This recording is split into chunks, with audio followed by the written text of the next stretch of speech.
الحمدللہ رب العالمین والصلاة والسلام علی سید المرسلین اما بعد فاعوذ باللہ من الشیطان الرجیم بسم اللہ الرحمن الرحیم الصلاة والسلام علیک یا رسول اللہ وعلی آلک واصحابک یا حبیب اللہ الصلاة والسلام علیک یا نبی اللہ وعلی آلک واصحابک یا نور اللہ۔ فیضان قرآن کے سلسلے میں حاضر ہیں اور آج سورۃ المؤمنون کی ابتدا سے قرآن پاک کا درس سنیں گے۔ اللہ تبارک و تعالی ارشاد فرماتا ہے، بسم اللہ الرحمن الرحیم، قد افلح المؤمنون الذین هم فی صلاتهم خاشعون والذین هم عن اللغو معرضون والذین هم للزکاة فاعلون والذین هم لفروجهم حافظون الا علی ازواجهم او ما ملکت ایمانهم فإنهم غیر ملومین فمن ابتغى وراء ذلك فأولئک هم العادون والذین هم لأماناتهم وعهدهم راعون والذین هم على صلواتهم يحافظون أولئک هم الوارثون الذین یرثون الفردوس هم فیہا خالدون۔ 11 آیات مبارکہ کی تلاوت کی ہے۔ ان آیات مبارکہ میں اللہ تعالی نے فلاح یعنی کامیابی پانے والے مومنوں کی صفات کو بیان فرمایا۔ جو کامیاب ہونے والے ہیں، جو فلاح پانے والے ہیں، وہ مومن کیسے ہوتے ہیں، اللہ تعالی نے ان کی صفات بیان فرمائی۔ ترجمہ پہلے پیش کرتا ہوں۔ فرمایا بے شک ایمان والے کامیاب ہو گئے جو اپنی نماز میں خشوع و خضوع کرنے والے ہیں، اور وہ جو فضول بات سے منہ پھیرنے والے ہیں، اور وہ جو زکوٰۃ دینے کا کام کرنے والے ہیں، اور وہ جو اپنی شرم گاہوں کی حفاظت کرنے والے ہیں، مگر اپنی بیویوں یا شرعی باندیوں پر جو ان کے ہاتھ کی ملک ہیں، پس بے شک ان پر کوئی ملامت نہیں۔ تو جو ان کے سوا کچھ اور چاہے تو وہی حد سے بڑھنے والے ہیں، اور وہ جو اپنی امانتوں اور اپنے وعدوں کی رعایت کرنے والے ہیں، اور وہ جو اپنی نمازوں کی حفاظت کرتے ہیں، یہی لوگ وارث ہیں، یہ فردوس کی میراث پائیں گے، وہ اس میں ہمیشہ رہیں گے۔ ان 11 آیات میں اللہ تعالیٰ نے متعدد صفات بیان فرمائیں جو بڑی ہی پیاری ہیں، بڑی ہی خوبصورت ہیں، اور ہم مسلمانوں کو اپنی ذات کے اندر ان صفات کو دیکھنا چاہیے کہ اللہ تعالیٰ نے جن مومنوں کو کامیاب فرمایا ہے کہ وہ کامیاب ہونے والے ہیں، کیا ہم ان صفات کو اپنے اندر پاتے ہیں؟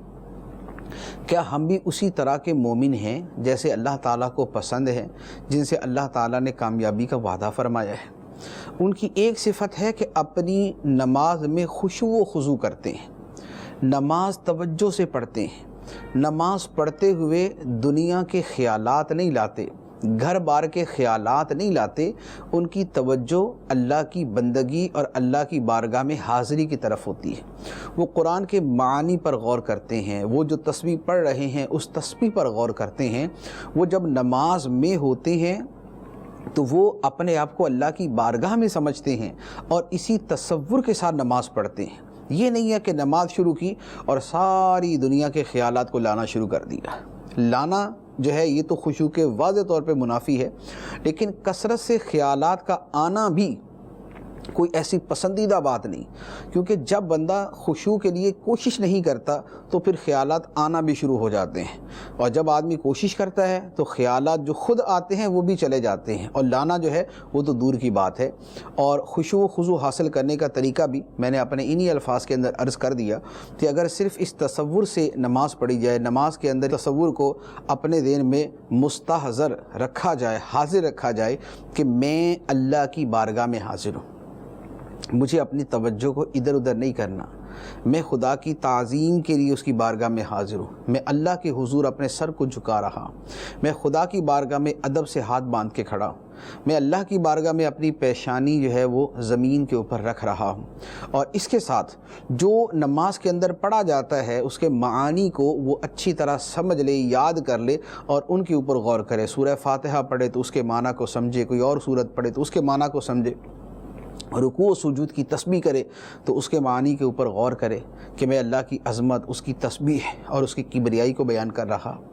تو اگر ان معانی کے اوپر غور رکھے گا تو نماز کا خشوع و خضوع سے نصیب ہو جائے گا۔ تو جو فلاح پانے والے مومن ہیں ان کا ایک وصف یہ ہے کہ اپنی نماز کے اندر وہ خشوع و خضوع اختیار کرتے ہیں۔ دوسری بات یہ کہ وہ فضول بات سے منہ پھیر لیتے ہیں۔ فضول بات وہ ہے جس کا نہ تو دنیا میں کوئی فائدہ نہ کوئی آخرت میں۔ ایسے بلا وجہ آدمی بول لے جائے یا ایسے بلا وجہ کوئی کام کرے جس کا نہ دنیا میں فائدہ نہ دین کے اندر فائدہ، ایسے کام کو، ایسی بات کو فضول کہا جاتا ہے۔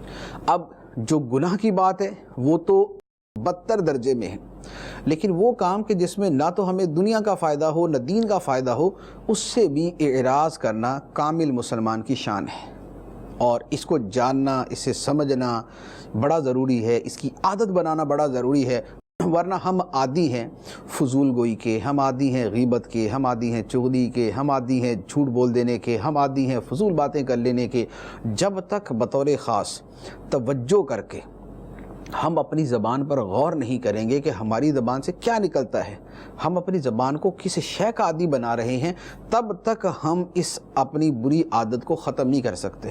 اس کے لیے میں مشورہ دوں گا کہ امیر اہل سنت کی کتاب غیبت کی تباہ کاریاں، اگر اسے غور سے پڑھ لیا جائے، سمجھ لیا جائے، عمل کا ذہن بنایا جائے، عمل کی کوشش کی جائے، اپنی زبان پہ توجہ کی جائے، تو انشاءاللہ عز و جل یہ کتاب ہمارے لیے بہت ہی مفید ثابت ہوگی، غیبت کی تباہ کاریاں۔ تیسری بات جو مومنوں کی صفات بیان فرمائی، کامل اور فلاح پانے والے مومنوں کی، وہ فرمایا کہ وہ زکوٰۃ دینے کا کام کرتے ہیں، اپنے مال سے اللہ کی بارگاہ میں زکوٰۃ دیتے ہیں۔ جو اللہ تعالیٰ نے زکوٰۃ دینا جو لازم قرار دیا کہ غریبوں کو دی جائے، وہ اسے دیتے ہیں۔ اور ایک دوسرا معنی اس کا یہ بھی کیا گیا کہ زکوٰۃ سے مراد ہے یہاں تزکیہ سے مراد ہے دل کو گناہوں سے، بری صفات سے پاک کرنا۔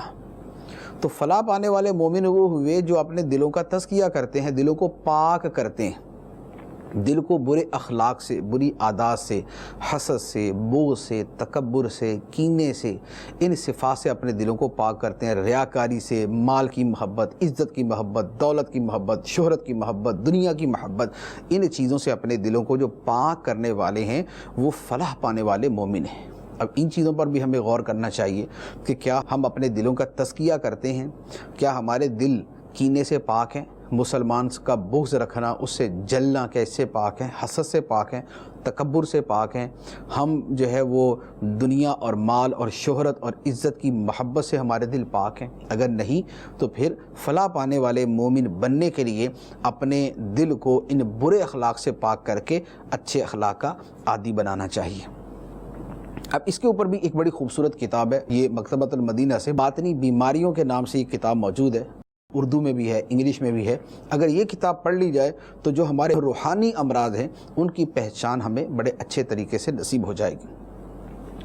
اس کے بعد فرمایا کہ وہ اپنی شرم گاہوں کی حفاظت کرنے والے ہیں، یعنی بدکاری سے بچتے ہیں، وہ اس حرام کام سے بچتے ہیں جس کا تعلق اس معاملے کے ساتھ ہے۔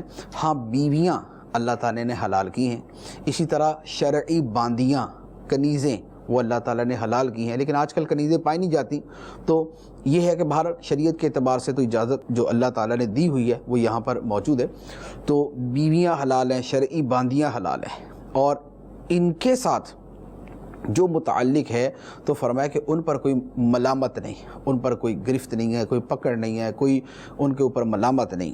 ہاں، جو ان سے تجاوز کرے، جو اللہ نے حلال کیے ہیں، جو ان سے تجاوز کرے، اب اس کے اندر معاذ اللہ لواطت ہے، اس کے اندر معاذ اللہ جو ہے وہ مشت زنی ہے، یا اس طرح کی جو بھی صورت ہے، وہ پھر ساری کی ساری وہ حرام ہیں، وہ ناجائز ہیں۔ اس کے بعد مزید صفت کو بیان فرمایا کہ وہ اپنی امانتوں اور اپنے وعدے کی رعایت کرنے والے۔ امانت دی جائے تو اس امانت میں خیانت نہیں کرتے، اسے پورا کرتے ہیں۔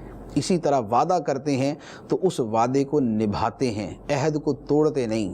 اب یہ دونوں وصف بھی بڑے ہی اہم ہیں۔ امانت کا تعلق صرف مال کے ساتھ نہیں ہوتا، امانت کا معنی جو ہے وہ بڑا وسیع ہے۔ اگر ہم نوکری کرتے ہیں تو اس نوکری میں پورا وقت دینا یہ ہماری ذمہ داری ہے۔ اگر اس نوکری کا پورا وقت نہیں دیں گے تو یہ خیانت قرار پائے گی۔ اگر ہمیں کوئی ذمہ داری دی جاتی ہے، اس ذمہ داری کو پورا نہیں کرتے تو یہ اس ذمہ داری کے ساتھ خیانت کی جاتی ہے۔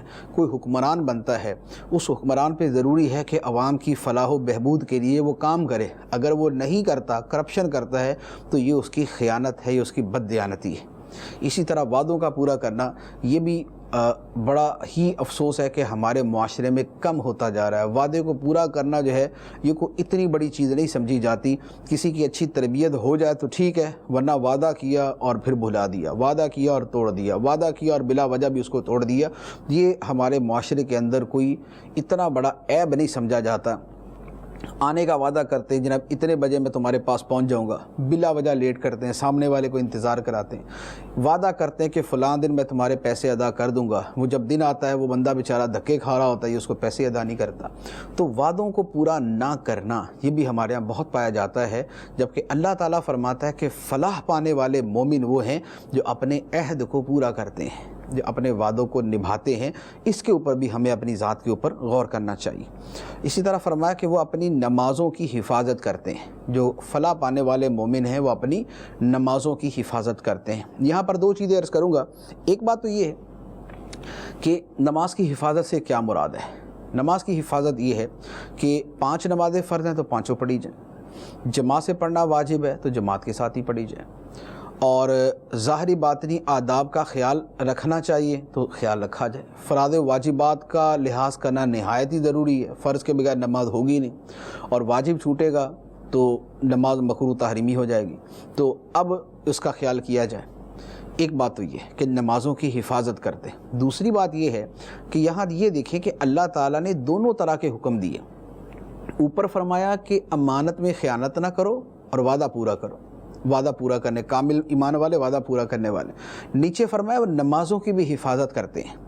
ہمارے ہاں 2 طرح کے لوگ ہیں۔ کچھ لوگ وہ ہیں کہ جو کہتے ہیں نماز پڑھ لی تو سارے دین پہ عمل ہو گیا، اب نماز پڑھ لیا تو بھلے جھوٹ بولو، نماز پڑھ لیا تو بھلے وعدے توڑو، نماز پڑھ لیا تو بھلے امانت میں خیانت کرو، نماز پڑھ لیا تو بھلے کرپشن کرو، نماز پڑھتے ہیں تو بھلے سود کھاؤ، نماز پڑھتے ہیں تو کاروبار میں بھلے جتنی مرضی ڈنڈی مارو، نماز پڑھتے ہیں تو بھلے جتنی مرضی ملاوٹ کرو۔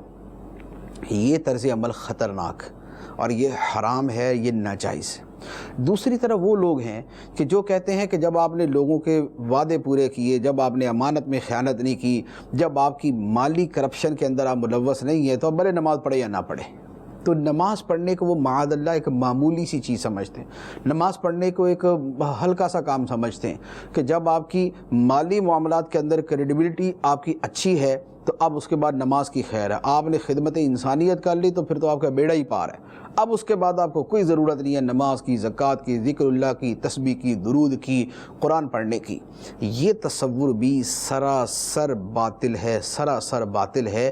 اللہ نے نماز کو فرض کیا، اسلام کا پہلا پلر قرار دیا، جس کی دین کے اندر اتنی اہمیت ہے، اس کے بارے میں یہ طرز عمل کہ آپ اگر کاروبار میں ڈنڈی نہیں مارتے، آپ اپنی نوکری صحیح ادا کرتے ہیں، بیوی بچوں کے حقوق کا خیال کرتے ہیں، پڑوسیوں کا حقوق کا خیال کرتے ہیں، تو اب نماز کی پرواہ کوئی نہیں۔ ایسا نہیں ہے۔ نبی پاک صلی اللہ تعالیٰ علیہ وآلہ وسلم نے جو فرمایا کہ جس نے ایک نماز جان بوجھ کے چھوڑی، اس کا نام جہنم کے اس دروازے پہ لکھ دیا جاتا ہے جس سے گزر کے وہ جہنم میں داخل ہوگا۔ تو لہذا دونوں چیزوں کو مرج کیا جائے، دونوں چیزوں کو اکٹھا رکھا جائے۔ نماز کی حفاظت بھی ضروری ہے، امانتوں کی حفاظت بھی ضروری ہے، وعدوں کو پورا کرنا بھی ضروری ہے۔ دونوں پر جو عمل کرے گا وہ کامیاب ہے، دونوں میں سے ایک کو بھی چھوڑے گا وہ برباد ہو جائے گا، وہ تباہ ہو سکتا ہے۔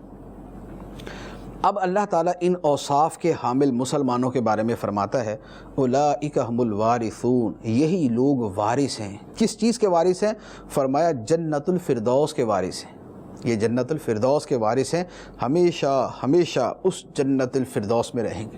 جنت الفردوس جو ہے یہ سب سے اعلیٰ ترین جنت ہے۔ مختلف جنتیں ہیں، جنت عدن بھی ہے، جنت نعیم بھی ہے، اسی طرح یہ جنت الفردوس بھی ہے۔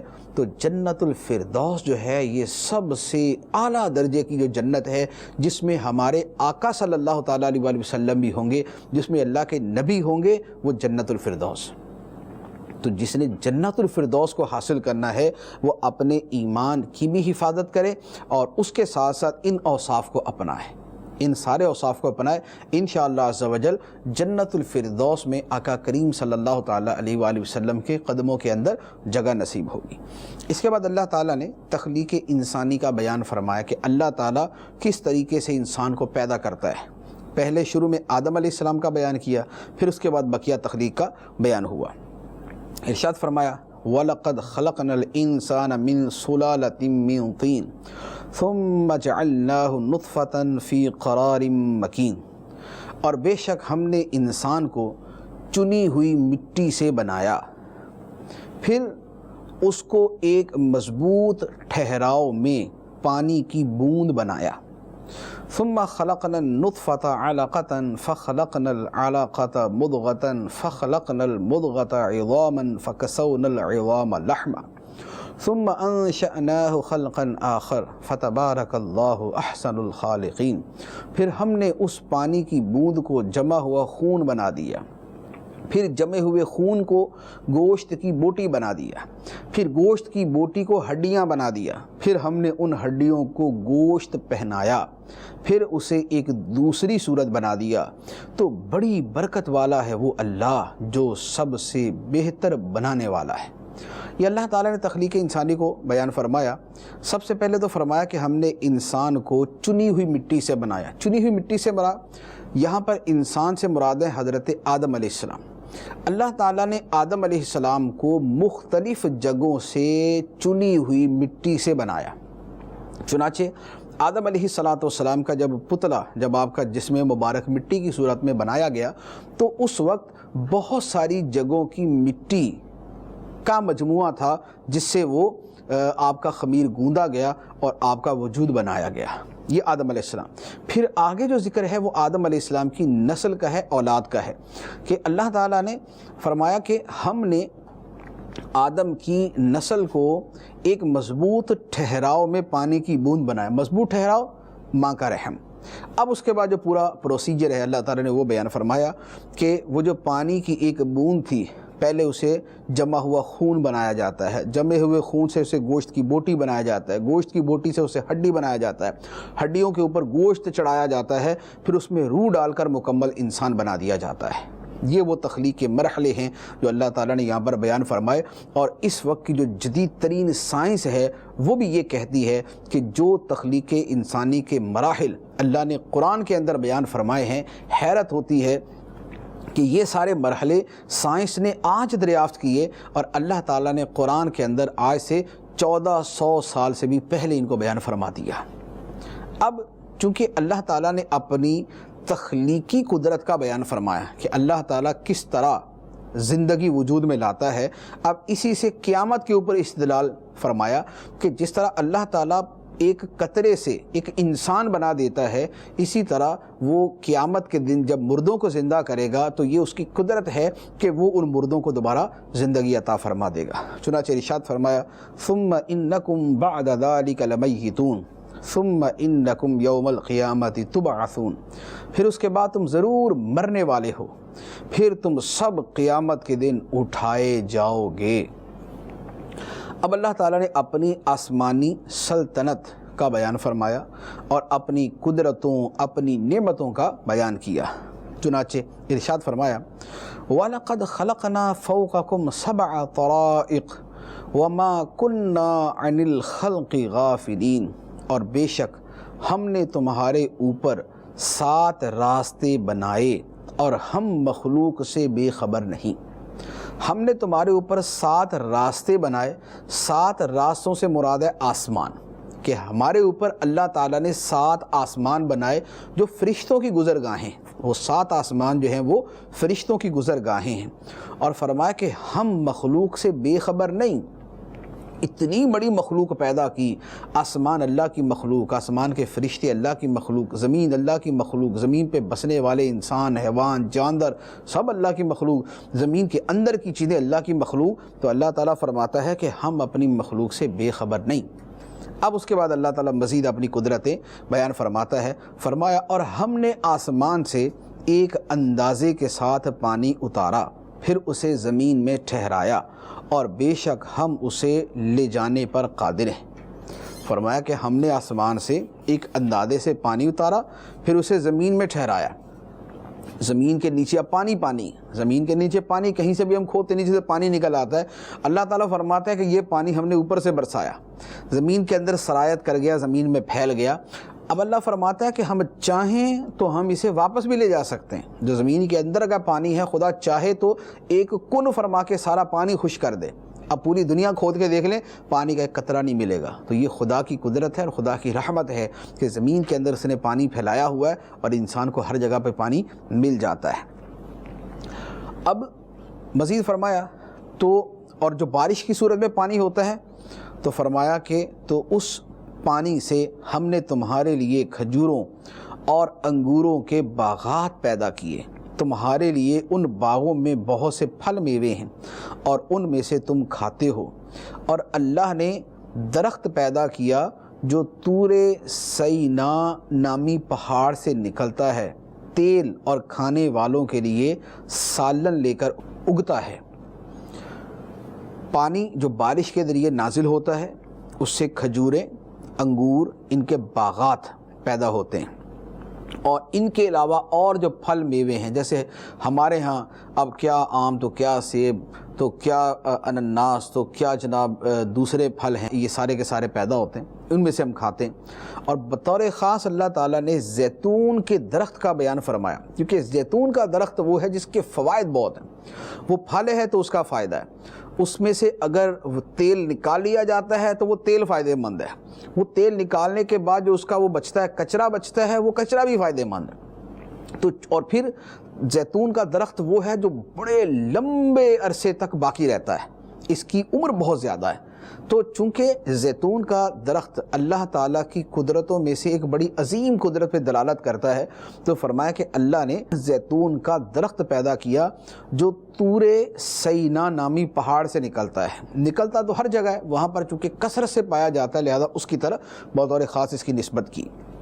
اور فرمایا کہ وہ درخت کیا ہے، تیل لے کر اگتا ہے اور کھانے والوں کے لیے سالن لے کر اگتا ہے۔ اب نباتات کے بعد جو حیوانات ہیں، ان میں جو اللہ تعالیٰ کی قدرت ہے اسے بیان فرمایا، وَإِنَّ لَكُمْ فِي الْأَنْعَامِ لَعِبْرَةً نُسْقِيكُم مِّمَّا فِي بُطُونِهَا وَلَكُمْ فِيهَا مَنَافِعُ كَثِيرَةٌ وَمِنْهَا تَأْكُلُونَ، اور بے شک تمہارے لیے چوپایوں میں سمجھنے کا مقام ہے، ہم تمہیں اس میں سے پلاتے ہیں جو ان کے پیٹ میں ہے، اور تمہارے لیے ان میں بہت سے فائدے ہیں اور انہی سے تم کھاتے ہو۔ جانوروں کے اللہ تعالیٰ نے یہاں پر متعدد فوائد بیان فرمائے۔ پہلی بات تو فرمائی کہ بندے نے نصیحت حاصل کرنی ہو اور کچھ اس نے سیکھنا ہو تو وہ ہر شے سے کچھ نہ کچھ سیکھ سکتا ہے۔ اللہ کی قدرت کے بارے میں سمجھنا ہو تو آدمی صرف جانوروں پر بھی غور کر لے تو خدا کی قدرت سمجھ آ جاتی ہے۔ تو فرمایا کہ چوپایوں کے اندر بھی تمہارے لیے عبرت ہے، یعنی سمجھنے کا مقام ہے کہ ان کے اندر بھی اللہ نے جو جو پیدا کر دیا وہ اللہ کی قدرت پہ دلالت کرتا ہے۔ چنانچہ ان جانور چوپایوں سے دودھ حاصل ہوتا ہے۔ دوسرا، اس کے علاوہ بہت سارے فائدے ہیں، ان کی جو سکن ہے، کھال ہے، وہ استعمال ہوتی ہے، ان پر بار برداری کی جاتی ہے، ان کے اوپر بیٹھ کے جو ہے وہ سفر کیا جاتا ہے، اور ان سے گوشت حاصل ہوتا ہے۔ اور اس کے علاوہ وَعَلَيْهَا وَعَلَى الْفُلْكِ تُحْمَلُونَ، اور ان جانوروں پر اور کشتیوں پر تمہیں سوار کیا جاتا ہے۔ یہ اس کے علاوہ مزید فوائد ہیں۔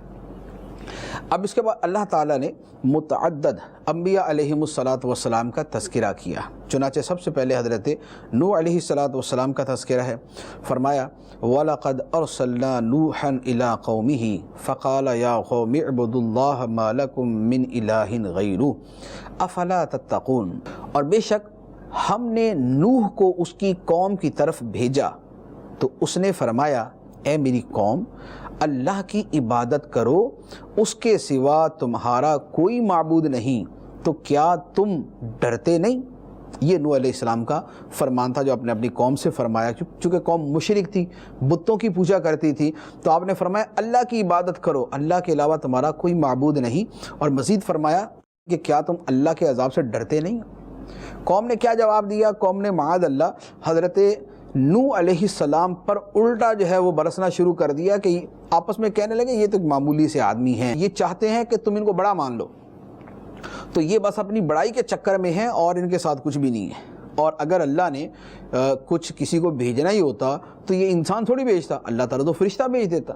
تو اس طرح کی باتیں کر کے انہوں نے آپس کے اندر ایک دوسرے کو بیوقوف بنانے کی کوشش کی۔ اللہ تعالیٰ نے ان کے جواب کو یہاں پر بیان فرمایا، چنانچہ ارشاد فرمایا تو اس کی قوم کے کافر سرداروں نے کہا یہ تو تمہارے جیسا ہی ایک آدمی ہے، یہ چاہتا ہے کہ تم پر بڑا بن جائے، اور اگر اللہ چاہتا تو وہ فرشتے اتارتا، ہم نے تو یہ اپنے پہلے باپ داداؤں میں نہیں سنی، یہ تو صرف ایک ایسا مرد ہے جس پر جنون طاری ہے، تو ایک مدت تک انتظار کر لو۔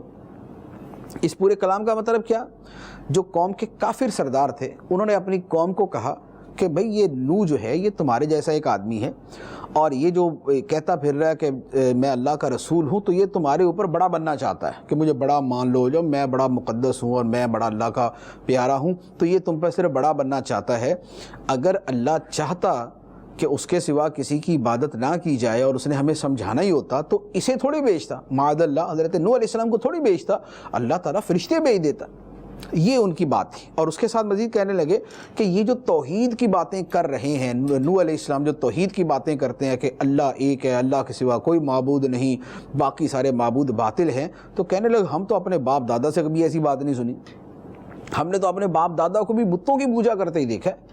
تو یہ نئی بات لے کے آگے کہ یہ سارے کے سارے جو ہزاروں کی تعداد میں ہیں یا بہت بڑی تعداد میں ہیں، یہ تو خدا نہیں ہے، صرف اللہ ہی خدا ہے۔ تو یہ ہم نے اپنے باپ دادا میں ایسی کوئی بات نہیں سنی، اور جہاں تک ہمارا خیال ہے یہ نوح علیہ السلام تو معاذ اللہ مجنون آدمی ہے، ان پہ جنون طاری ہے، تو انتظار کر لو کب یہ تندرست ہوتے ہیں۔ تو معاذ اللہ انہوں نے جو تندرست ہونے کی بھی بات کی وہ یہ کہ دیکھ لے ان کا جنون کب ختم ہوگا اور کب یہ ہمارے راستے پر آئیں گے، اس انداز کے اندر بات کی۔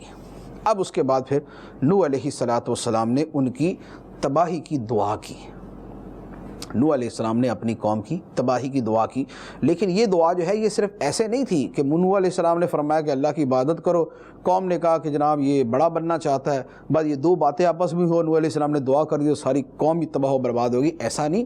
نوح علیہ السلام نے 950 سال، 50 سال کم 1000 سال نوح علیہ السلام نے تبلیغ فرمائی۔ اتنا عرصہ تبلیغ کرنے کے بعد جب قوم اپنی ہٹ درمی سے بعد نائی، کفر پہ، شرک پہ اپنی ڈٹی رہی تو پھر نوح علیہ السلام نے اللہ کی بارگاہ میں عرض کیا کہ یا اللہ ان کو تباہ و برباد کر دے اور یہ میری مدد فرما، انہوں نے میرے اوپر ظلم کیا ہے، مجھے جھٹلایا ہے۔ تو چنانچہ کیا دعا کی؟ اللہ تعالیٰ نے قرآن پاک میں اس کو بیان فرمایا۔ متعدد الفاظ ہیں اس دعا کے، یہاں پر اس کا ایک حصہ بیان کیا گیا، ورنہ دوسرے مقامات پر نوح علیہ السلام کی دعا کے دیگر الفاظ بھی موجود ہیں۔ قال رب انصرنی بما کذبون، نوح نے عرض کی اے میرے رب میری مدد فرما کیونکہ انہوں نے مجھے جھٹلایا ہے۔ چنانچہ جب نوح علیہ السلام نے مدد کے لیے اللہ کو پکارا تو اللہ تعالیٰ نے کیا کیا؟ اللہ تعالیٰ فرماتا ہے فَأَوْحَيْنَا إِلَيْهِ أَنِ اصْنَعِ الْفُلْكَ بِأَعْيُنِنَا وَوَحْيِنَا فَإِذَا جَاءَ أَمْرُنَا وَفَارَتِ النُّورُ فَاسْلُكْ فِيهَا مِنْ كُلٍّ زَوْجَيْنِ اثْنَيْنِ وَأَهْلَكَ إِلَّا مَنْ سَبَقَ عَلَيْهِ الْقَوْلُ مِنْهُمْ وَلَا تُخَاطِبْنِي فِي الَّذِينَ ظَلَمُوا إِنَّهُمْ مُغْرَقُونَ۔ تو ہم نے نوح کی طرف وحی بھیجی کہ ہماری نگاہ کے سامنے اور ہمارے حکم سے کشتی بنا، پھر جب ہمارا حکم آئے اور تنور ابلنے لگے تو اس کشتی میں ہر طرح کے جانوروں کے جوڑے میں سے 2 نر اور مادہ اور اپنے گھر والوں کو داخل کر لو، سوائے ان میں سے ان لوگوں کے جن پر بات پہلے طے ہو چکی، اور ان ظالموں کے مقابلے میں مجھ سے بات نہ کرنا، یہ ضرور غرق کیے جانے والے ہیں۔ پھر جب تم اور تمہارے ساتھ والے کشتی پر ٹھیک بیٹھ جاؤ تو تم کہنا تمام تعریفیں اس اللہ کے لیے جس نے ہمیں ان ظالموں سے نجات دی، اور عرض کرنا اے میرے رب مجھے برکت والی جگہ اتار دے اور تو سب سے بہتر اتارنے والا ہے، بے شک اس میں ضرور نشانیاں ہیں اور بے شک ہم ضرور آزمانے والے تھے۔ یہ وہ پورا کلام ہے جو اللہ تعالیٰ نے فرمایا کہ نوح علیہ السلام نے جب عرض کی کہ اے اللہ میری مدد فرما، میری قوم نے مجھے جھٹلایا ہے، تو اللہ تعالیٰ نے فرمایا کہ اے نوح علیہ السلام ہمارے سامنے اور ہمارے حکم سے کشتی بناؤ۔ نوح علیہ السلام نے کشتی بنائی۔ اب اللہ تعالیٰ نے ان کو مزید یہ فرمایا ہوا تھا کہ جب تم کشتی مکمل کر لو تو ایک تنور تھا وہاں پر، فرمایا کہ جب اس تنور سے پانی ابلنے لگے، حالانکہ تنور کے اندر تو آگ ہوتی ہے، لیکن فرمایا کہ جب اس سے پانی اگلنے لگے تو اس کشتی میں سوار ہو جانا، کیونکہ یہ اللہ کے عذاب آنے کی علامت ہے۔ جب تنور سے پانی ابلنے لگے گا تو یہ اللہ کے عذاب آنے کی علامت ہے، تو اس وقت خود بھی کشتی میں سوار ہو جانا، اور ہر طرح کے جو حیوانات ہیں، جانور ہیں، ان کا جوڑا نر مادہ ان کو بھی کشتی کے اندر سوار کر لینا، اور جو تمہارے ساتھ اہل ایمان ہیں انہیں بھی کشتی میں سوار کر لینا، اور اپنے گھر والوں کو بھی کشتی میں سوار کر لینا۔ لیکن تمہارے گھر والوں میں وہ لوگ کہ جن پر عذاب کی بات طے ہو چکی ہے کہ ان پر عذاب ہی آنا ہے، انہیں کشتی میں سوار نہیں کرنا۔ وہ کون تھے؟ ایک حضرت نوح علیہ السلام کا بیٹا تھا اور ایک حضرت نوح علیہ السلام کی بیوی تھی۔ بیوی کافرہ تھی، بیٹا منافق تھا، تو ان کے بارے میں پہلے فرما دیا کہ اے نوح علیہ السلام کشتی میں خود، جانوروں کے جوڑے، اہل ایمان اور اپنے خاندان کو بٹھا لینا، لیکن جن پر عذاب کی بات طے ہو چکی ہے ان کو کشتی کے اندر نہیں بٹھانا، وہ غرق ہونے والے ہیں، وہ ڈوبنے والے ہیں۔ انہم مغرقون، ان کے بارے میں مجھ سے بات بھی نہ کرنا، یہ جو ظالم ہیں ان کے بارے میں مجھ سے بات بھی نہ کرنا، یہ ڈوبنے والے ہیں۔ اور پھر فرمایا کہ جب تم کشتی میں بیٹھ جاؤ، اللہ تعالیٰ نے فرمایا کہ نوح علیہ السلام جب تم کشتی میں بیٹھ جاؤ، تمہارے ساتھی صحیح طریقے سے بیٹھ جائیں، تو پھر اللہ کی حمد کرنا جس نے ظالموں سے تمہیں نجات دی، اور دعا مانگنا اے میرے رب مجھے برکت والی جگہ اتار دے اور تو سب سے بہتر اتارنے والا ہے۔ اب اللہ تعالیٰ فرماتا ہے کہ بے شک یہ جو سارا واقعہ بیان کیا اس میں عبرت اور اللہ کی قدرت کی نشانیاں ہیں، اور بے شک ہم ضرور قوم نوح کو آزمانے والے تھے۔ یہ حضرت نوح علیہ السلام کا پورا واقعہ، اور اس طرح کا جو واقعہ ہے اس کے ذریعے کفار کو ڈرایا گیا کہ دیکھو تم اللہ کے آخری نبی محمد صلی اللہ علیہ وآلہ وسلم کو جھٹلاتے ہو، ایک اللہ کے رسول کو جھٹلایا گیا تو اس کا انجام دیکھو، قوم تباہ ہو گئی۔ ایسا نہ ہو کہ تم ان کو جھٹلا کے تم بھی اللہ کے عذاب کا شکار ہو جاؤ۔ اس کے بعد اللہ تعالیٰ نے قوم عاد کا بیان فرمایا، لیکن قوم عاد کا بیان جو ہے اس میں قوم عاد کا لفظ نہیں ہے، لیکن جو بات ہے تو مفسرین نے فرمایا کہ حضرت ہود علیہ السلام ہی کا واقعہ ہے، اور یہ قوم عاد کا واقعہ ہے۔ فرمایا ثم انشأنا من بعدهم قرنا آخرین، پھر ان کے بعد ہم نے ایک دوسری قوم پیدا کی تو ان میں ایک رسول انہی میں سے بھیجا کہ اللہ کی عبادت کرو، اس کے سوا تمہارا کوئی معبود نہیں، تو کیا تم ڈرتے نہیں؟ حضرت ہود علیہ السلام بھیجے گئے، قوم عاد کی طرف بھیجے گئے، اور حضرت ہود علیہ السلام نے بھی وہی پیغام دیا جو حضرت نوح علیہ السلام نے دیا تھا کہ اللہ کی عبادت کرو، اس کے سوا تمہارا کوئی معبود نہیں، کیا تم اللہ کے عذاب سے ڈرتے نہیں؟ یہی باتیں بھی یعنی حضرت نوح علیہ السلام نے فرمائی تھی، اور یہی باتیں حضرت ہود علیہ السلام نے فرمائی۔ اب حضرت ہود علیہ السلام نے جب یہ باتیں کی تو قوم نے کیا جواب دیا، اللہ تعالیٰ نے اس کو بیان فرمایا اور اس کی قوم کے وہ سردار بولے، اس کی قوم کے وہ سردار بولے جنہوں نے کفر کیا اور آخرت کی ملاقات کو جھٹلایا، اور ہم نے انہیں دنیا کی زندگی میں خوشحالی عطا فرمائی۔ انہوں نے کہا کہ یہ یعنی ہود علیہ السلام یہ تو تمہارے جیسے ہی ایک آدمی ہے، جو تم کھاتے ہو اسی میں سے یہ کھاتا ہے، اور جو تم پیتے ہو اسی میں سے یہ پیتا ہے، اور اگر تم کسی اپنے جیسے آدمی کی اطاعت کرو گے جب تو تم ضرور خسارہ پانے والے ہوگے۔ کیا یہ تمہیں ڈراتا ہے اس بات سے کہ تم جب مر جاؤ گے اور مٹی اور ہڈیاں ہو جاؤ گے، اس کے بعد پھر تم نکالے جاؤ گے؟ جو وعدہ تم سے کیا جا رہا ہے وہ بہت دور ہے، وہ بہت دور ہے۔ یہ تھے قوم کے سردار۔ عام طور پر قوموں کا جو بیڑا غرق کرتے ہیں وہ ان کے سردار کرتے ہیں، جو ان کے لیڈر، ان کے حکمران، ان کے بڑے ہوتے ہیں، وہ قوم کا ستیہ ناش کرتے ہیں، قوم کو غلط راستے کے اوپر لے کے چلتے ہیں۔ چنانچہ اللہ تعالیٰ نے فرمایا کہ قوم کے سردار جنہوں نے کفر کیا، آخرت کی ملاقات کو جھٹلایا، اور دنیا میں بڑا مال تھا ان کے پاس، خوشحالی تھی، تو پیسے والے ہوتے ہیں تو قوم پیچھے لگی ہوتی ہے، جیسے ہمارے زمانے کے اندر بھی یہی ہوتا ہے کہ قوم کے بڑے ہمارے پیسے والے ہیں، قوم ان کے پیچھے لگی ہوتی۔ تو فرمایا کہ یہ ان لوگوں نے کیا کہا اپنی قوم سے کہ بھئی یہ جو ہود علیہ السلام ہیں یہ تمہارے جیسے آدمی ہیں، جو تم کھاتے ہو وہ یہ کھاتے ہیں، جو تم پیتے ہو وہ یہ پیتے ہیں، تو اگر تم اپنے جیسے آدمی کے پیچھے لگ گئے اور اسی کی بات ماننا شروع کر دی پھر تو تم خسارے میں پڑ گئے۔ اور یہ جو تمہیں ڈرا رہے ہیں کیا لوگوں جب تم مر جاؤ گے، مٹی اور ہڈیاں بن جاؤ گے تو پھر تمہیں دوبارہ قبروں سے نکالا جائے گا، ایسا کچھ نہیں ہوگا۔ یہ قبروں سے نکالے جانے کا وعدہ جو تم سے کیا جا رہا بہت دور ہے، بہت دور ہے۔ یہ اپنی قوم کو انہوں نے یوں ورغلایا۔ اور ان کافروں کا جو ذہن تھا وہ کیا تھا، وہ ان کی ان باتوں سے سامنے آتا ہے۔ وہ کیا تھا؟ کہنے لگے ان ہی الا حیاتنا الدنیا نموت و نحیا وما نحن بمبعوثین، زندگی تو صرف ہماری دنیا کی زندگی ہے، ہم مرتے ہیں اور جیتے ہیں، اور ہم اٹھائے جانے والے نہیں، مرنے کے بعد نہیں اٹھنا، یہی دنیا ساری، ادھر ہی کھاتے پیتے ہیں، ادھر ہی جیتے ہیں، ادھر ہی مرتے ہیں۔ یہ کافروں کا عقیدہ تھا۔ ان کافروں کا بھی عقیدہ تھا، آج کل بھی بہت سارے ایسے مل جاتے ہیں، خاص طور پہ دہریہ وہ یہی مانتے ہیں۔ مشرک بھی ایک بڑی تعداد ہے مشرکوں کی جو اسی کو مانتی ہے کہ جو کھایا پیا زندگی گزاری مر گئے سو مر گئے، ختم، اب اس کے بعد کوئی دوسری زندگی نہیں ہے، کوئی دوسری جو ہے وہ مرنے کے بعد اٹھایا جانا نہیں ہے۔ اور حضرت ہود علیہ السلام ان کے بارے میں معاذ اللہ کہنے لگے یہ ہود تو صرف ایک ایسا مرد ہے جس نے اللہ پہ جھوٹ باندھا ہے اور ہم اس کا یقین کرنے والے نہیں ہیں۔ یہ تھا ان کافروں کا حضرت ہود علیہ السلام کے بارے میں کلام کہ دنیا ہی سارا کچھ ہے۔ اب یہ کافر تو اعتقاد ہی رکھتے تھے کہ مرنے کے بعد نہیں اٹھنا۔ الحمدللہ ہم مسلمانوں کا عقیدہ ہے اور ہمارا دل کا عقیدہ ہے کہ ہمیں مرنے کے بعد اٹھنا ہے۔ قیامت پر جو ایمان نہیں رکھتا وہ مسلمان ہی نہیں ہے، جو قیامت پہ ایمان نہ رکھے وہ مسلمان ہی نہیں ہے۔